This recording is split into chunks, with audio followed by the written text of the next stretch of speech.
Hello, আসসালামু আলাইকুম। তো আমি আজকে একটু দেখাবো, একটা ম্যাথ দেখাবো সাকসেসিভ ডিফারেন্সিয়েশনটা আসলে কিভাবে করতে হয়। চলেন শুরু করা যায়। ঠিক আছে, যখন আমরা ম্যাথ করবো ফার্স্ট অফ অল আমরা দুইটা জিনিস দেখব, যে ম্যাথের ভিতর কি চাচ্ছে আমার কাছ থেকে আর কি দেওয়া আছে। সাধারণত এই দুইটা টপিক চিন্তা করলে মোটামুটি আমরা লাইন গার্ড পেয়ে যাব কোন দিক দিয়ে ম্যাথটা করতে হবে। ওকে, এখানে দেখেন যে দেওয়া আছে ওয়াই ইজ ইকুয়াল, এইটা দেওয়া আছে। আর এখানে দেখেন d y d square y by d x square, মানে দুইবার ডিফারেন্সিয়েশন করতে বলছে আর একবার একবার। ঠিক আছে, তো এই ওয়াইটাকে আমরা একবার ডিফারেন্সিয়েশন করব, দেন আবার করব, তাহলে এই যেটার মান পেয়ে যাবে। তারপর এটার মানটা এখানে বসিয়ে দেবো, আর প্রথমে যে একবার ডিফারেন্সিয়েশন করব তার মানটা এখানে বসিয়ে দেবো। যদি এভাবে বসিয়ে দেই, তারপর এখানে একটা ক্যালকুলেশন করব, এই তো আমার ম্যাথ হয়ে গেল। ঠিক আছে, তাহলে আমরা শুরু করি।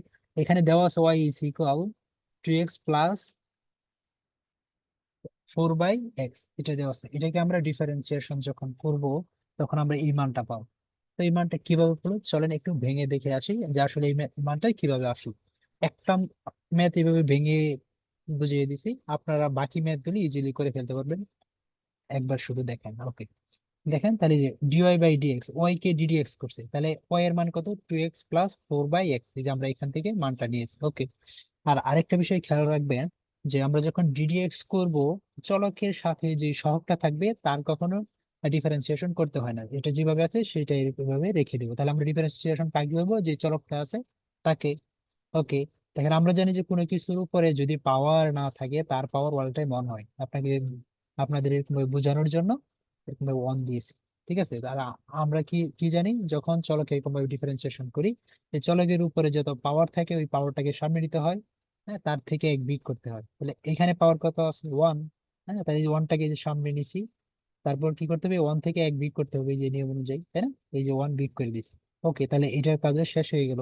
তারপর দেখেন এইখানে এই ফোরটা যে আছে এটাও কিন্তু সহগ হিসেবে আছে চলকে, তাহলে ফোরটাকে আমরা দেখেন বাহিরে নিয়ে আসছি, ডিডিএক্স এর বাহিরে।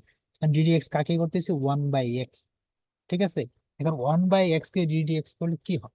1/x এ ডিডিএক্স করলে এইটা হয়। এটা কিভাবে হয় চলেন এটাও একটু দেখে আসি। দেখেন যখন আমরা এরকম ভাবে লিখি 1/x, আমরা জানি যে কোনো কিছুর উপরে কোনো কিছু পাওয়ার না থাকলে তার পাওয়ার ওয়ান, তাহলে এই যে যখন এখানে পাওয়ার ওয়ান, এটা সমান কি লেখা যায়? X inverse one. যখন 1/x, x to the power three থাকবে, এক্স কিউব থাকবে, তখন আমরা কি লিখতে পারি? X inverse three. ওকে, তাহলে এইটাকে ধরেন আমরা ডিডিএক্স করে দেখি কি আসে। ঠিক আছে, তাহলে এই যে 1/x এটাকে ডিডিএক্স করি। তাহলে আমরা এই যে সূত্র অনুযায়ী কি করতে হবে?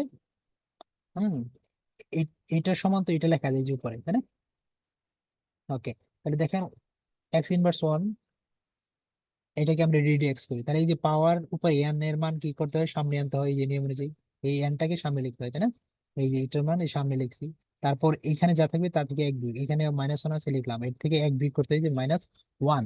ওকে, ইজ ইকুয়াল, এই যে মাইনাস ওয়ান লিখলাম, এখানে মাইনাস ওয়ান মাইনাস ওয়ান, তাহলে কি হলো? Minus two.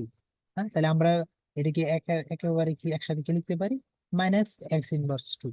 ঠিক আছে, আবার এইটাকে ভেঙে লিখলে কি হয়? মাইনাসের যদি উঠে দিতে চাই, তাহলে কিন্তু এই যে এইটা থেকে এটা আবার পূর্বের অবস্থায় ফিরে আসা যায়। আবার এইটাও আসা, হ্যাঁ, কিন্তু বোঝার জন্য এটা দিয়েছি। তাহলে আমরা এখন বুঝতে পারছি যখন 1/x কে হ্যাঁ ডিফারেন্সিয়েশন করব, তখন আমরা কি পাবো? Minus x inverse two. এটা কিভাবে পেলাম? এইখানে দেখুন, তাই না? অথবা এটার সমান আবার এটাও লেখা যায়। ঠিক আছে, তাহলে দেখেন ডিডিএক্স যখন করছি 1/x কে, তখন আমরা কি পাইছি? Minus 1/x square. ওকে, তাহলে আবার এটার সমান কি লেখা যায়? এই যে এটা, তাই না? এইটা আর এটা কিন্তু সেম, এই যে উপরে বুঝিয়ে দিছি। ওকে, তাহলে দেখেন এই যে প্লাস, পরে এই যে মাইনাস 1/x স্কোয়ার, এটা তো পাইলাম, এই যে এখান থেকে লিখলাম। ওকে, তাহলে এই যে প্লাস মাইনাসে মাইনাস এখানে দিলাম, পরে ফোর এর জায়গায় ফোর লিখলাম। ওকে, আবার এটার সমান আমরা দেখলাম যে কি লেখা যায়? এই যে এক্স ইনভার্স টু, তাই না? এই যে এটা লেখা যায়, এখানে দিয়ে দিছি। তারপর এক্স এক্স টু দি পাওয়ার কি জিরো, আমরা জানি কোনো কিছুর উপর জিরো হলে তার মান ওয়ান হয়ে যায়, তাহলে দুই ওকে দুই, ডিরেক্ট চলে আসছে minus 4x square, minus 4x inverse two. Okay, এটা জাস্ট লিখে দিছি। এটাকে একবার ডিফারেন্সিয়েশন করছি, তারপর আবার ডিফারেন্সিয়েশন করি যে এটাকে। হ্যাঁ, আরো ভেঙে দেখি কি আছে, ভাগ করি। ওকে, আমরা কি জানি, যখন এই যে এখানে থাকুন, যখন কোনো ধ্রুবককে কনস্ট্যান্ট কে ডিডিএক্স করা হয় তার মান অল টাইম জিরো হয়ে যায়। ঠিক আছে, জিরো, তাহলে এখানে একটা সংখ্যা, এটা তো নিজে একটা ধ্রুবক যার কোনো চেঞ্জ নাই। তো এটাকে যখন ডিডিএক্স করব, হ্যাঁ, তাহলে এটা কি জিরো হয়ে যাবে। ওকে, লিখলাম জিরো। তারপর -4 x ইনভার্স 2, এটা কি করবো তাহলে? -4, এটা কি আছে? একটা সহগ হিসেবে আছে এই চলকটা, তাহলে এটা সামনে নিয়ে আসছি, পরে এটাকে ডিডিএক্স করবো। হ্যাঁ, তাহলে আমরা ডিডিএক্স কি করতে হয়, এই ডিডিএক্স কিভাবে করতে হয়, এই এক্স এর উপরে যে পাওয়ারটা আছে, এই যে এনটাকে সামনে আনতে হয়, তাই না? পরে n-1 লিখতে হয়, তো এই যে এনটাকে সামনে আনছি, n-1, তাহলে কত চলে আসলো, এই যে মাইনাসে মাইনাসে প্লাস, 4 2 গুণে 8, x ইনভার্স 3, 2 আর 1 3, -3। ওকে, তাহলে দেখেন আমরা এখানে কি পেয়ে গেলাম, দুইবার ডিফারেন্সিয়েশন করার ফলে 8/x কিউব, আর একবার ডিফারেন্সিয়েশন করার পরে কি পাইছি, 2 - 4 x ইনভার্স 2। তাহলে এইটার মান আর এইটার মান আমাদের কাজে লাগবে কোথায়, এই যে এখানে দেখেন, এইখানে লাগবে, তাই না, এইখানে লাগবে। ঠিক আছে, তাহলে এইটার মান একবার যেটা পাইছি, যে এটা, তাহলে একবার এখানে বসাই দেবো, এটা এই যে এখানে বসাই দেবো, আর হচ্ছে এখানে বসাই দেবো দুইবার ডিফারেন্সিয়েশনের মানটা। ঠিক আছে, তাহলে এই দেখেন, এইখানে শুধু মানটা বসে এখন ক্যালকুলেশন করবেন, আনসার চলে আসবে, জিরো চলে আসবে। উম, আশা করি সবাই বুঝতে পারছেন, একবার করেন, না বুঝতে পারলে আবার বুঝিয়ে দেবো, নো প্রবলেম। আর বাকি ম্যাথগুলি সেম, যা সূত্র চেঞ্জ। ঠিক আছে, ঠিক আছে, ইনশাল্লাহ চেষ্টা করেন, না পারলে যেটা না বুঝবেন বলতে পারেন, ইনশাল্লাহ আমি হেল্প করার চেষ্টা করবো। ওকে, আসসালামু আলাইকুম।